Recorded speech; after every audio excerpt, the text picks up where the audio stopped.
Bonjour, soyez les bienvenus sur Cap Congo TV, votre chaîne.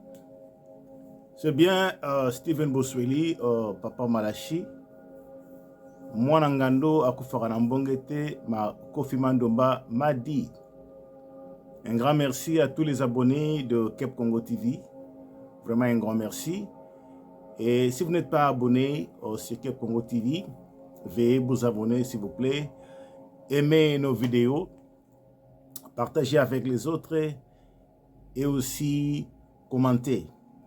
Si vous trouvez de la valeur dans cette vidéo que je vais balancer, que vous allez suivre, s'il vous plaît, veuillez partager avec les autres et recommander la vidéo aux autres aussi et surtout à nos chers compatriotes congolais et aussi aux Africains, afin que vraiment nous puissions nous réveiller, nous les Africains.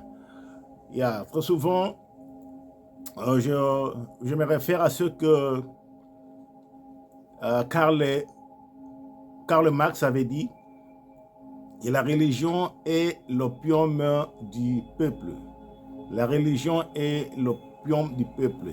Oui, Karl Marx, quelque part, il avait pleinement raison parce que ce que nous remarquons aujourd'hui en Afrique, c'est que vraiment la religion a rendu les Africains vraiment faibles. Les Africains sont en train de dormir à cause de la religion et la religion est l'une des causes de la pauvreté en Afrique. C'est vraiment ce qu'on dit en anglais, brainwashing, mind control, c'est-à-dire le contrôle de l'intelligence, le lavage du cerveau. Les Africains, nous n'arrivons pas à réfléchir comme les autres dans d'autres continents. C'est vraiment malheureux, c'est à cause de la religion. J'ai rigolé un peu ce matin dans l'un des groupes WhatsApp. Quelqu'un avait balancé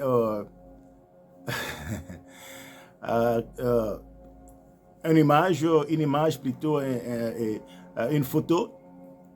Et dans cette image, il est écrit Israël est protégé par les armes nucléaires, mais les Africains, nous les Africains, nous prions le Dieu d'Israël pour la protection. Oui, prier c'est pas mauvais. Je ne suis pas contre la prière. Moi je prie aussi. Mais l'évangile mal interprété, l'évangile mal enseigné, l'évangile mal compris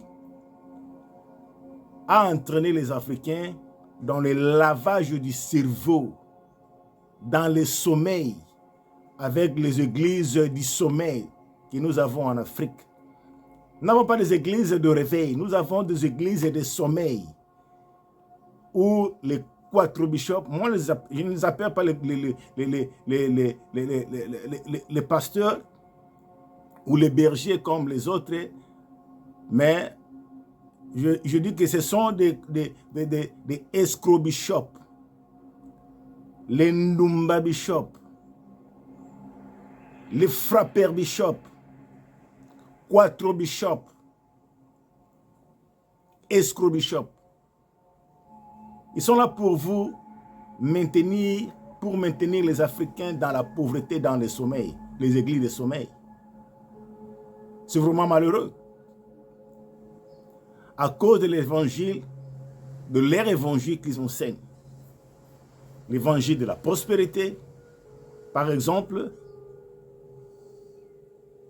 Mais ce sont eux les pasteurs qui sont prospères parce qu'ils vous volent votre argent à travers les enseignements erronés de la dîme, partage abondant, pluralité et consorts. Malheureusement, les Africains sont manipulés, emballés dans ces enseignements erronés.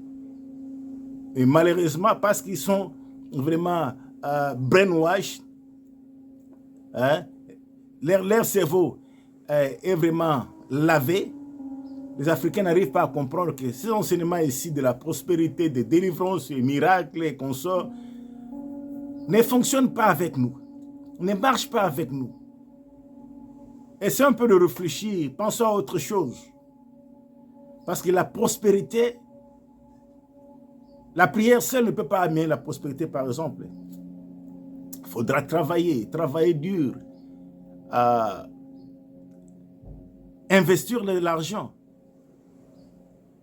Garder de l'argent, vous travaillez, vous gardez, vous faites des savings et aussi investir. C'est comme ça que vous allez arriver à prospérer. Mais la prière seule n'amène pas la prospérité. Mais les Africains ne comprennent toujours pas.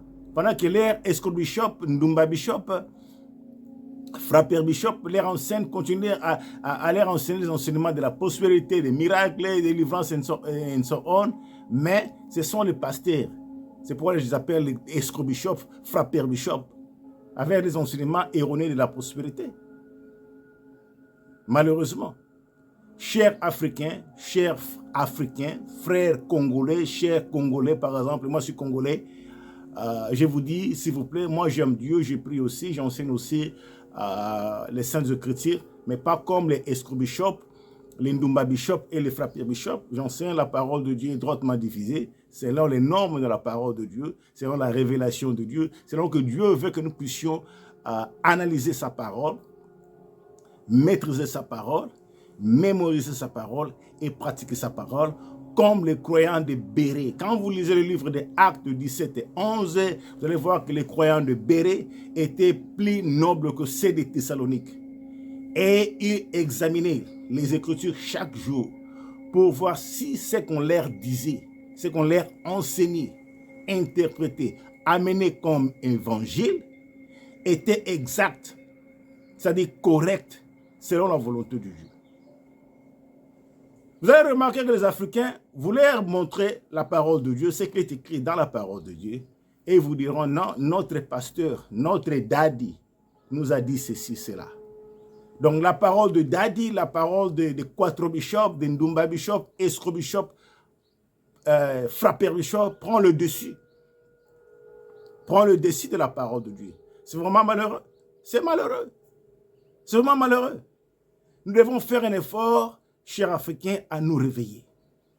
Israël est protégé par les armes nucléaires. Ils ont Dieu et aussi ils prient Dieu. Mais ils sont bien préparés avec les armes nucléaires. C'est-à-dire que s'il y a un problème avec leurs voisins, Égypte, Liban, Syrie, Iran qui menacent Israël toujours, qui vont balayer Israël de la carte du Moyen-Orient, Israël est vraiment prêt pour riposter, pour attaquer et pour causer même beaucoup de dommages dans le camp de l'ennemi. Mais ils ont Dieu. Abraham est leur ancêtre. Leur ancêtre Abraham, Isaac, Jacob. Jésus-Christ est né en Israël, à Bethléem, grandi à Nazareth. Ils ont les prophètes. Mais tandis que nous, les Africains, nous prions leur Dieu, le Dieu d'Israël, pour protection. Mais nous négligeons maintenant les mêmes écritures qui nous disent que nous devons nous préparer, nous devons nous préparer en conséquence, parce que pour avoir la paix, il faut préparer la guerre. Je vais vous donner un exemple fantastique d'Abraham. Abraham, l'ami de Dieu. La Bible nous dit qu'Abraham était l'ami de Dieu. Et cet ami de Dieu, Abraham, l'exemple que les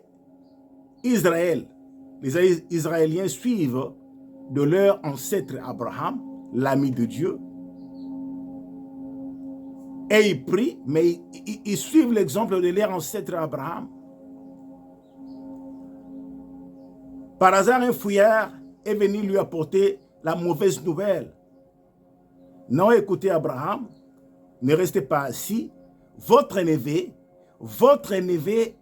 Lot, a été pris en otage. Nulle part dans la Bible, il est mentionné, il est écrit qu'Abraham est allé à Mont Horeb ou Mont Sinaï ou n'importe quelle montagne pour aller implorer la miséricorde de l'Éternel, son Dieu, son ami. Non, nulle part il est mentionné dans la Bible qu'Abraham a gêné, Abraham a prié. Non.